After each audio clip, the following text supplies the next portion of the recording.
I once was blind, but now I see. Hey guys, this is Elizabeth, and you're listening to Missionaries of God's Love. Today we're going to be reflecting on the Gospel, John chapter 9, verses 1 through 41. But yes, this is a long reading, so I won't be reading all of this to you. Instead, I'll be providing a summary. So basically what happened was Jesus healed a blind man, a person who was born blind. And Jesus heals him by mixing some clay with his saliva, and then he places that mixture or that clay onto the blind man's eyes. And then he ordered him to go wash in the pool of Siloam, which means sent. And so the blind man did, and after he did that, he was able to see. We later on read that the Pharisees were not very happy about this. They were actually opposed or against it, and they were also suspicious. They basically were not accepting this miracle, that this blind man can now see. Later on, Jesus asks him, "Do you believe in the Son of Man?" And the blind man said, "Who is he, sir, that I may believe in him?" Jesus said to him, "You have seen him. The one speaking with you is he." He said, "I do believe, Lord," and he worshipped him. And then Jesus closes with a strong message, which in a way he's talking about those who are spiritually blind and those who can see spiritually. And that's pretty much the summary of today's gospel. You know, I find that this gospel is extremely rich. I mean, the first time that I read it, my initial response was like, wow. I was completely blown away because it was something very deep and such an enriching and powerful message. And so I want to share just a little bit of what I have learned and just a few of my personal takeaways from this gospel, since really I can't cover all of it in just a few minutes. So I want to start off with reflecting on, I just found it a little bit funny how in the beginning, when we are introduced to this blind person, I find it funny that Jesus' disciples ask Jesus, "Rabbi, who sinned, this man or his parents, that he was born blind?" I find this funny because back in Jesus' day, that was what they taught. They would teach that somebody would suffer in a way because either they sinned or their parents had sinned. But interesting enough, Jesus answered by saying, neither he nor his parents sinned. It is so that the works of God might be made visible through him. And I want to pause here. So here, one takeaway that we can take is sometimes God allows us to undergo low moments or moments where we're suffering so the works of God might be visible to that person or even to other people. And that's just one small explanation as to why there is suffering in this world or why God allows for some people to suffer in this world. All right. But what I really want to get to is, how is John chapter 9 applicable to our modern day world? The way we can relate to this blind man is we don't necessarily need to relate in an obvious way where we are physically blind and then Jesus heals us. No, that isn't exactly how we can relate to this guy. One way that we can reflect on this passage is, instead of being physically blind, I want to say a lot of people are actually spiritually blind.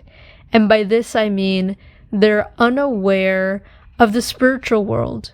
Maybe they don't even know who God or Jesus is, or maybe they do, but they haven't really moved closer to him, or they don't have a personal relationship with him, which is built through prayer. And this can even go to the extent where people are living a life full of sin. And I would say that those people are definitely not aware of the spiritual world. And more than anything, what I want to say is they don't have a personal relationship with God, and so they don't really have a spiritual life. It's more like it's dead. Or, as in this example, they are spiritually blind. And here is where I would like to share a piece of my testimony. I once was blind, but now I see. I was blind like this blind man as well. Spiritually blind. I lived in darkness. God was not a priority in my life. I was an angry person, I was selfish, and I made a lot of mistakes. I followed the world and did things because everyone else was doing them. Because it was normal. I was just following what other people did or what the culture said. So I was really far away from God. God was not a part of my life, and I definitely did not have a relationship with God. But surprisingly, little by little, God started reeling me in. And as I meditated on my conversion, I noticed that little yeses were a part of my conversion. And by that I mean, I said, yes, God, I want to get closer to you. Yes, I want to pray longer than 5 minutes. Yes, I want to serve you and I will serve you. Yes, I will record and will be a part of the English ministry. And then the two most important yeses in my life were, yes, I want to be a missionary. And yes, I renounce a life of sin. And that was how little by little, small yeses, that I started opening my heart to God. I opened my availability to Him, and I invited Jesus in my life, and I was inviting Him to heal me. And guys, that completely changed my life. And when I say that it changed my life for the better. I now witness and personally live out the blessings of God because I have decided to have Jesus to be a part of my life. I have decided to have a personal relationship with Jesus. I am in pursuit of getting to know Jesus in a personal way, in an intimate way. Because really, that is one of my goals. I want to be an intimate friend of Jesus. Not just a friend. I want us to be really close. And guys, yes, when it comes to converting and moving closer to God, yes, it does require changes. Changes in lifestyle, changes in priority, even changing the people that you hang out with. But I tell you one thing, I don't regret any of it. I don't regret the changes that I have made in my life, because those changes have led me to be in a much better place in my life. I am now happier. I have purpose in my life. I have love. I have peace. I have something to live for. And that is so much more valuable than anything that this earth can promise me. All I wish is for people to get to know a piece of this, or even all of it. I want you, all of you guys, to understand what I'm talking about, to see spiritually, so you can personally experience how beautiful and wonderful it is to have Jesus a part of your life. And so that is why I say, I once was blind, but now I see. I see the truth, and I wish to share it with you. So my invitation today is, do not stay blind like the Pharisees.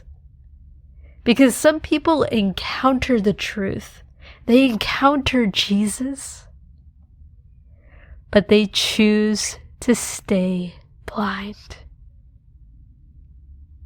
They choose to live their comfortable old ways instead of making small changes or small sacrifices. Please do not choose this path and be like the Pharisees. I urge you to make the leap of faith and to strive to seek God in your daily life. And just like I did, it starts by you saying little yeses to God. Yes, I want to get closer to you. Yes, I want to have a personal relationship with you.